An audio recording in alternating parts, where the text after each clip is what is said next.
17 साल बाद अपने देश में वापसी की और सीधे प्रधानमंत्री की कुर्सी तक पहुंचने के दरवाजे खुल गए। तारिक रहमान ने धमाकेदार एंट्री करते हुए बांग्लादेश की सत्ता में जबरदस्त वापसी की है। 2001 के बाद ये पहला मौका है जब बांग्लादेश में बीएनपी ने चुनाव जीता है। बांग्लादेश में चुनाव खत्म हो चुके हैं और नतीजों में बीएनपी यानी कि बांग्लादेश नेशनलिस्ट पार्टी ने 299 सीटों में से 212 सीटें जीती हैं। बीएनपी ने एक तरफा जीत पाई है और तारिक का पीएम बनना तय माना जा रहा है। उनके नेतृत्व में पहली बार पार्टी ने चुनाव लड़ा और शानदार जीत हासिल की और दूसरी पार्टी जमात इस्लामी महज 70 सीटों पर सिमट कर रहेगी। शेख हसीना की पार्टी आवामी लीग को चुनाव में हिस्सा नहीं लेने दिया गया। चुनाव से कुछ महीने पहले ही खालिदा जिया का निधन हो गया था। इसके बाद ही बेटे तारिक ने पार्टी की कमान संभाली थी।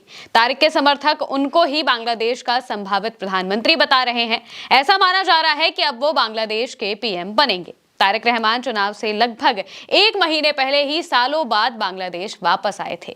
हालांकि उनके बांग्लादेश पहुंचने के कुछ दिन के अंदर ही उनकी मां खालिदा जिया का लंबी बीमारी के चलते निधन हो गया था।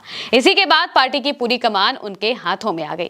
तारिक पर गंभीर भ्रष्टाचार के आरोप लगे थे। यही वजह है कि साल 2007 में उन्हें जेल भी जाना पड़ा था।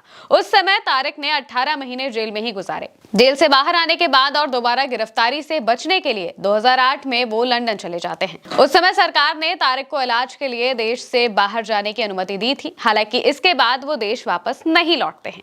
करीब 17 सालों से तारिक लंदन में ही अपने परिवार के साथ रह रहे थे। 17 साल बाद वो 25 दिसंबर को बांग्लादेश पहुंचते हैं। लंदन में रहने के दौरान वो उस समय की मौजूदा सरकार शेख हसीना पर गंभीर आरोप लगाते रहे थे।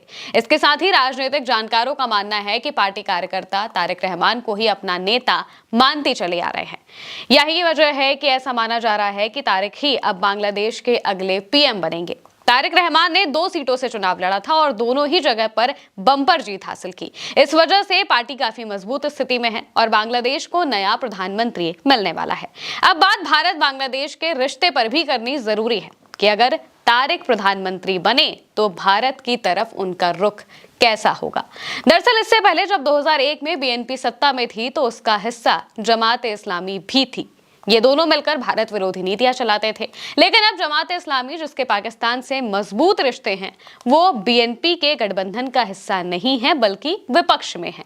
तो माना जा रहा है कि अब हालात दूसरे हैं। इस लिहाज से तारिक भी भारत के साथ रिश्ते मजबूत रखना चाहेंगे। तारिक रहमान का नारा बांग्लादेश फर्स्ट का है। अगर जमात चुनाव जीत जाती तो भारत राजनीतिक और सुरक्षा के नजरिए से चिंतित हो सकता था, लेकिन भारत बीएनपी को लेकर थोड़ा सहज है।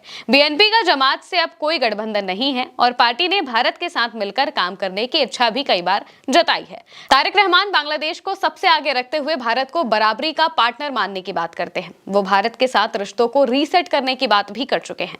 बीएनपी में बढ़ते कद के साथ तारिक रहमान के लिए यह भी माना जाने लगा था कि वो भारत के साथ अच्छे संबंधों की वकालत करते थे, क्योंकि उन्हें लगता था कि दोनों देशों में दोस्ती ही उनके मुल्क की अर्थव्यवस्था मजबूत कर सकती है। और अब तारिक रहमान वहां के पीएम हो सकते हैं, ऐसा कहा जा रहा है। हालांकि ये देखना होगा कि किस तरह से वहां पर आगे की चीजें होंगी, क्योंकि कई बार तारिक रहमान वकालत कर चुके हैं भारत और बांग्लादेश के रिश्तों को मजबूत करने की। उनके पीछे इससे पहले जब वो बांग्लादेश की सत्ता में थे तो भले ही उनका जो रवैया है वो थोड़ा भारत विरोधी रहा हो, लेकिन मौजूदा वक्त में ऐसा माना जा रहा है कि अब ये चीजें दोहराई नहीं जाएंगी। और साथ ही साथ तारिक रहमान अगर प्रधानमंत्री बनते हैं तो ये देखना होगा कि वो बांग्लादेश के लिए क्या करते हैं। फिलहाल के लिए मेरे साथ इस खबर में इतना ही। आप देखते रहिए उल्टा चश्मा यूसी।